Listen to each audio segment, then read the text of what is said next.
G'day! Ever wondered how to make a mouth-watering steak cutlet without using any nightshades? You won't believe how flavoursome this alternative recipe can be. Today we're doing some more nightshade-free cooking with a delicious steak cutlet recipe that's completely nightshade-free. Nightshade-free diets are becoming increasingly popular, but finding recipes that cater for this dietary restriction can be quite challenging. Imagine being on a nightshade-free diet and having to give up classic ingredients like potatoes, tomatoes, peppers, paprika. The list goes on. But you're probably living with somebody that has no choice but to live without them. And it can be tough to find tasty alternatives that still pack a punch of flavour. This is where our nightshade-free cutlet recipe comes in. In this recipe, we'll be using onion and garlic in the breadcrumbs to create a mouth-watering dish that's perfect for those following a nightshade-free diet. But if you have young children on the diet, you don't have to put those in. You can just use the breadcrumbs as they are.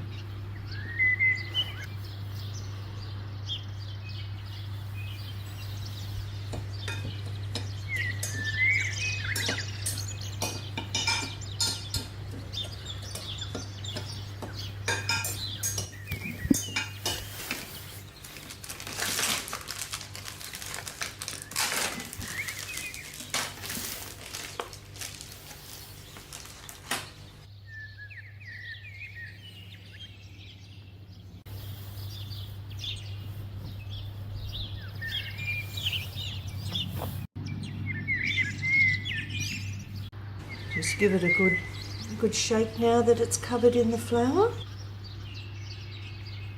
Then you cover it with the egg and milk mix. And then straight into the crumbs.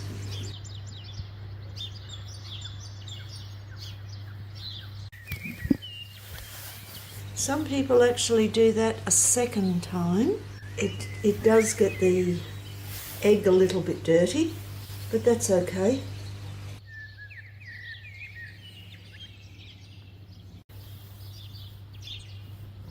A nice thick coat on it now. Just carefully put it in there.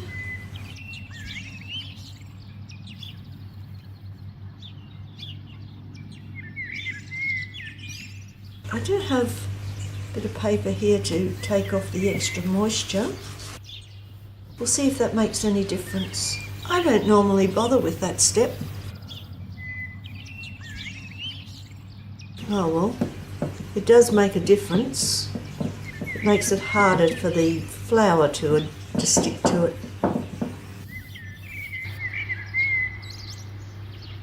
So I don't think I'll bother with that step.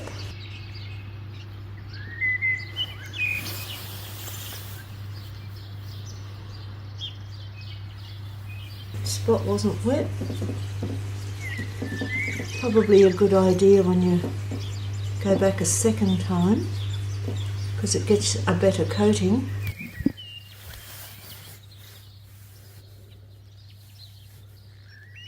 I'm getting my fingers too dirty, so I just thought I would do the second coating in half this time.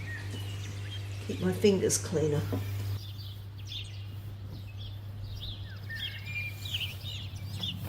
Yeah, there's the second one.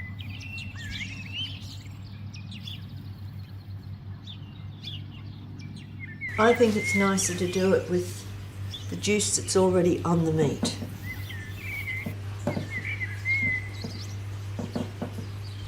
It's very simple.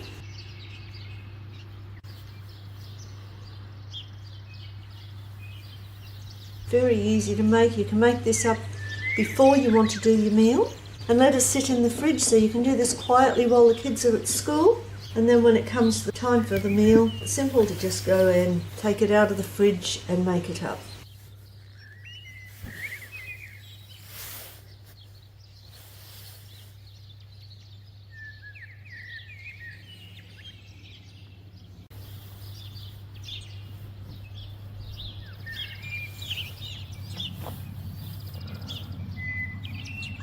Well, I'm going to need to use some more breadcrumbs for the other 3 that I've got.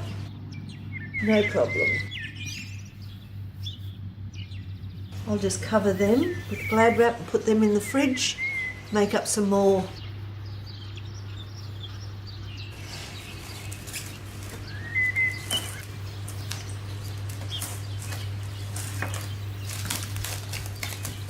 I wouldn't put them on top of each other because that would just make the layers just stick together.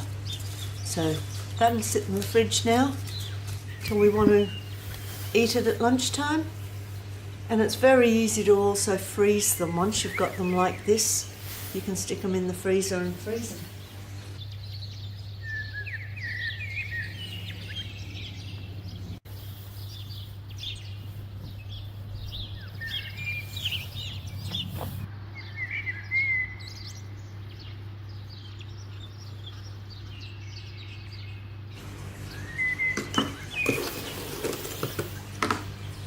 Yeah, approximately a cup of breadcrumbs. As you can see, I reuse my containers. And I just cut the label of the packet, stick it on top, and I know what's in it. That's just a money-saving tip as we go.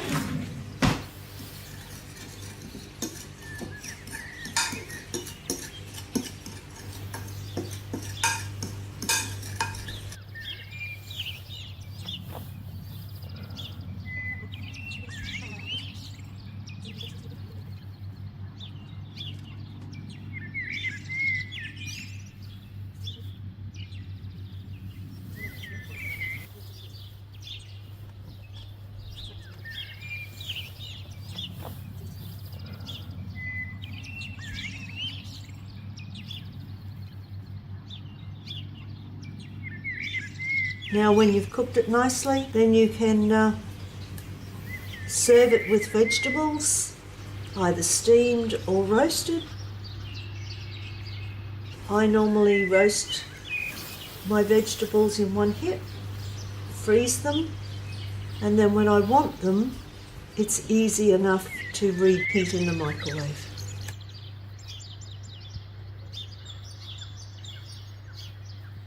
Okay, so we've got one little piece of meat left, and he's a bit sad because he's not going to have enough. We're going to have to do another egg.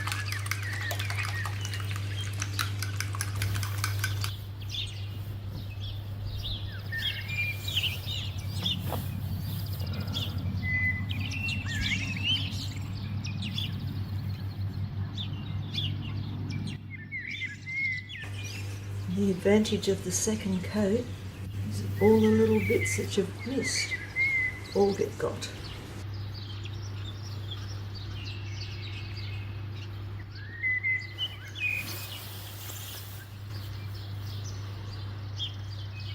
Yeah, just pop that in there like that. Cover it up with Glad wrap and put it in the fridge. A minimum of about 20 minutes, half an hour.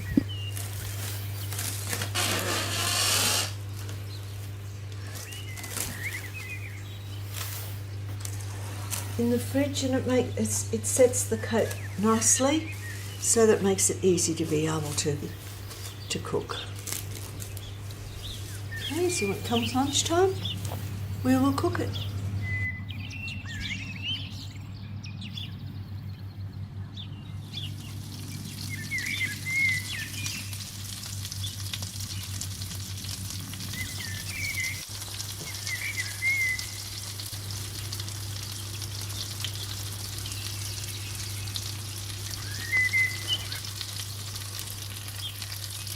Don't let dietary restrictions hold you back from enjoying delicious food. Now I encourage you to give this recipe a try in your own kitchen. Share your thoughts and experiences in the comments below, and don't forget to subscribe to my channel for more mouth-watering nightshade-free recipes.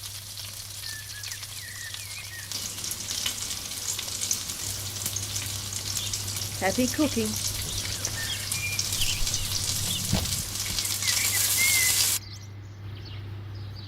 This is just my way I freeze things. I find very convenient. I just line the container with a plastic freezer bag.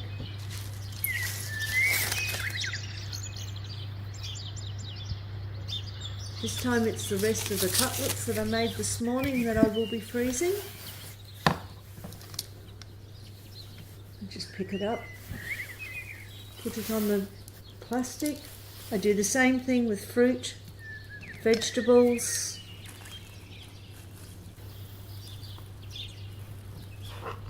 I try not to have them touching each other so that it makes it easier when they are frozen. It's easier to be able to put that round the other way because it's just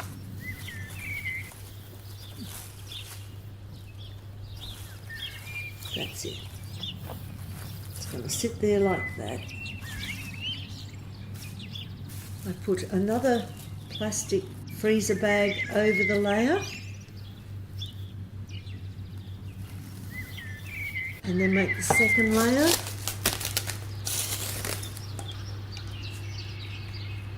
There we are.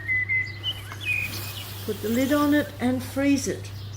When they are frozen, I'll take them out and put them in a Ziploc bag. And then that's easy and convenient. So that's just a money-saving idea, and it makes it so much easier when you go to the freezer. You can take out exactly what you want.